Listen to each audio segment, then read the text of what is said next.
चल भाग यहाँ से। और आज के बाद यहाँ पे मुड़ के आने की कोई जरूरत नहीं है। साहब साहब हमारे पैसे दे दीजिए साहब, गरीब आदमी हम। साहब सुनिए ना। ये तो मेरा भाई है जतिन, लेकिन ये इस हालत में यहाँ पे क्या कर रहा है?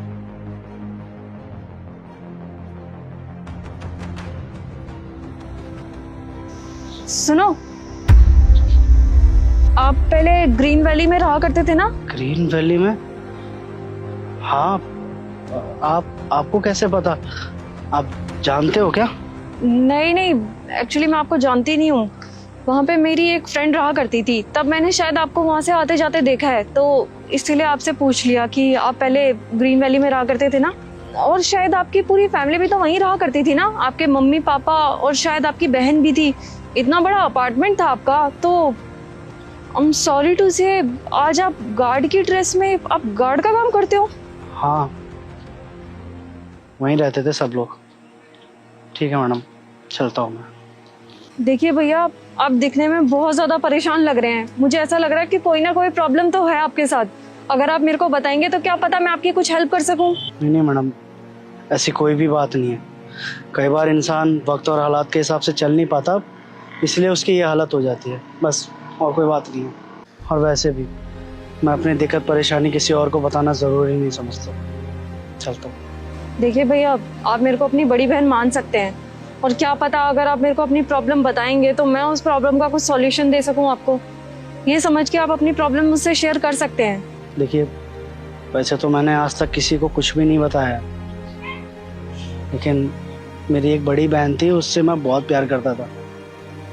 और जब आज आपने ये कहा कि बड़ी बहन समझ के ही बता दो, तो मुझे उसकी याद आ गई, और इसीलिए मैं आपको वो सारी चीज़ें बताना चाहता हूँ जो मेरे साथ हुई। दरअसल सही कहा आपने, ग्रीन वैली अपार्टमेंट में रहते थे हम सब। हम सारे ही बहुत खुश थे। पापा और दीदी बिजनेस संभालते थे, और मुझे भी कुछ अलग बिजनेस करना था, इसीलिए मैंने उनसे बात की, कुछ नए आइडियाज़ लिए मैंने उनसे, और उसके बाद अपना काम स्टार्ट करना था। तो मैंने उनसे जब पैसे मांगे तो उनको मेरा आइडिया ही नहीं पसंद आया। बस इस चक्कर में नशे की लत ने मुझे ऐसा जकड़ा कि मैं दिन रात नशा करने लगा। घर पे भी नशा करके पड़ा रहता था, और घर वालों को लगता था कि मैं किसी गलत संगत में पड़ गया, लेकिन उन्हें नहीं पता था कि मुझे मेरा बिजनेस स्टार्ट करना था। तभी मेरे एक दोस्त ने मुझे सजेस्ट किया कि जो भी तेरा हिस्सा है दीदी और पापा के बिजनेस से, वो निकाल ले और अपना नया बिजनेस स्टार्ट कर दे। तो बस मैंने धोखे से दीदी और पापा के साइन करवा के वो सारी प्रॉपर्टी बेच दी, और तो और जो उनके हिस्से की प्रॉपर्टी थी वो तक दांव पे लगा दी मैंने, ताकि अपनी ज़िंदगी की नई शुरुआत करूं। और अपना पार्टनर उस इंसान को बनाया जिसने मुझे ये आइडिया दिया था।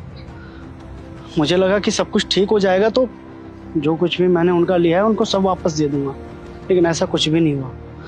बल्कि उस दोस्त ने मेरे साथ धोखाधड़ी कर दी।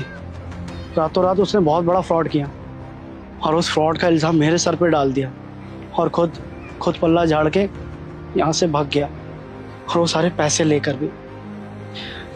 मैं बहुत मजबूर हो गया था, मुझे समझ ही नहीं आया कि मैं क्या करूं क्या नहीं करूं। घर वालों की नज़रों में भी बुरा बन गया था, और हाथ से सारी चीज़ें भी चली गई थी।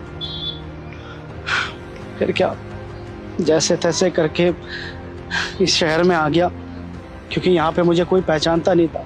वहाँ पे सबको पता था कि मैंने ही कोई फ्रॉड किया। कम से कम यहाँ पे शहर की इज्जत की तो रोटी तो खा सकता था, इसलिए इस कंपनी में गार्ड का काम कर रहा हूँ जब से।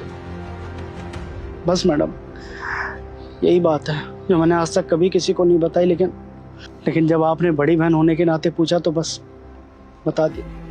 पर आपको एक बात सच बताऊं, अगर मेरी दीदी और मेरे पापा मुझे एक मौका देना, तो मैं उनके पैरों में पड़कर उनसे माफ़ी मांगूंगा कि मैंने जो भी किया उनके साथ बहुत गलत किया, और उसी की सज़ा मुझे आज तक मिल रही है।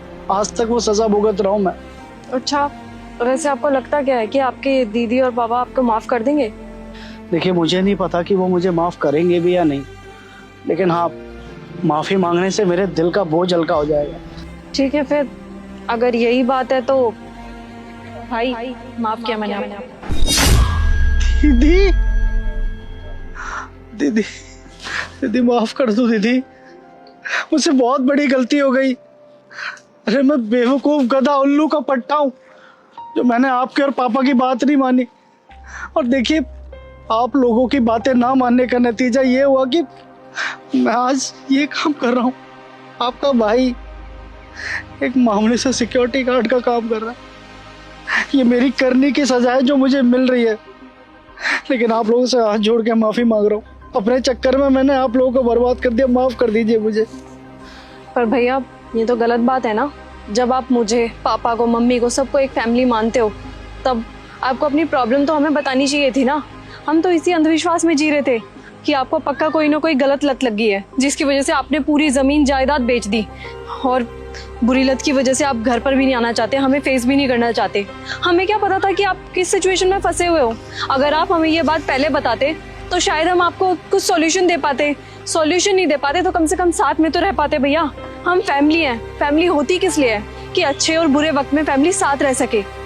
भैया आपने अपनी फैमिली को ही ठुकरा दिया। मेरी हिम्मत नहीं थी तुमसे और पापा से नजरें मिलाने की, इसलिए कभी घर नहीं गया। लेकिन तो एक बात बताओ, यहाँ इस शहर में क्या कर रही है? वो क्या है ना भैया, जब घर पे वो सारी की सारी सिचुएशन हो गई, आपको तो पता ही था पापा रिटायर थे, पापा कुछ नहीं कमाते, तब मेरी पढ़ाई काम आई। मैंने सोचा कि मेरे को घर की जिम्मेदारियां संभालनी चाहिए, क्योंकि अगर मैं जिम्मेदारी नहीं संभालती ना तो हमारा घर बिखर जाता भैया। और मेरा एक फ्रेंड था जिसने मेरे को इस शहर में जॉब लगवाने के लिए कहा था। उसने कहा था कि तेरी एजुकेशन के हिसाब से यहाँ पे तेरी जॉब बिल्कुल परफेक्ट रहेगी। और देखो ना भैया मेरी मेहनत कितनी रंग लाई आज। आपको पता है भैया, यहाँ पे एक ऑफिस है जहाँ पे 70% की मालकिन मैं हूँ। लेकिन भैया मेरे को एक चीज समझ में नहीं आ रही कि इन लोगों ने आपको ऐसे धक्के दे करके ऑफिस से बाहर क्यों निकाला।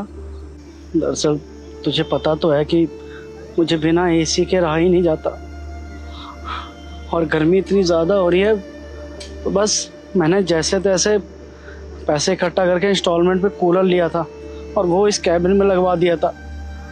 और यहाँ पे 2-3 दिन कूलर रहा, लेकिन जैसे यहाँ के मैनेजर ने देखा तो हमें बहुत उल्टा सीधा बोला। हमें बोला कि बिजली का बिल तेरा बाप भरेगा क्या। हम सब कुछ सहन कर सकते हैं दीदी, लेकिन पापा की कोई बेइज्जती करे तो हम सहन नहीं करेंगे। बस इसलिए उससे ऊंची आवाज़ में बात कर ली हमने, तो भड़क गया और उसने हमें नौकरी से निकाल दिया, वो भी बिना पैसे दिए। भैया देखो जो हुआ सो हुआ, लेकिन भैया मैं अब आपको यहाँ पे दर दर की ठोकरें खाने के लिए नहीं छोड़ूंगी। आप कल ही मेरे साथ घर चलोगे और अपनी जीवन की नई शुरुआत करोगे। नहीं, मैं उस घर में कभी कदम नहीं रख सकता। अरे जिस घर में मैंने इतना बड़ा विश्वासघात किया है, अपनों का भरोसा तोड़ा है, मुझे कैसे लगता है कि मैं उस घर में दोबारा जा पाऊंगा। अरे पापा से तो नजरें भी नहीं मिला पाऊंगा मैं। नहीं, मैं नहीं जाऊंगा वहाँ। देखो भैया फिर से परायों वाली बात कर दी ना। वो आपके मम्मी पापा हैं, और मम्मी पापा का काम क्या होता है, अपने बच्चों की गलती को माफ कर देना। और मेरे को पक्का पता है जब आप ये सारी की सारी बातें पापा को बताओगे ना तो वो आपको गले लगा लेंगे और आपको माफ भी कर देंगे। तुझे लगता है कि पापा मुझे माफ कर देंगे? हाँ भैया, क्योंकि मैंने अपनी आंखों से पापा को रोते हुए देखा है। आपकी फोटो को गले से लगा करके रोते हैं, डेली याद करते हैं आपको कि पता नहीं मेरा बेटा कैसा होगा, कहाँ होगा। वो आपको माफ कर देंगे और बहुत खुश भी होंगे आपको देख करके। आप मेरे कहने पर एक बार घर चल लीजिए भाई। भैया मैं आपको घर ले जाने के लिए तैयार हूँ, लेकिन सिर्फ और सिर्फ एक शर्त पर कि आप दोबारा से किसी पराई की बातों में आकर के अपना घर बर्बाद नहीं करोगे। नहीं बहन, फिर कभी ऐसा नहीं करूँगा। एक बार किसी पराये पे भरोसा करके देख लिया, लेकिन अब नहीं। अब सिर्फ अपनों की सुनूंगा। जैसे जैसा पापा और तू बोलेगे ना वैसे ही करूँगा मैं। ठीक है भैया, चलो घर।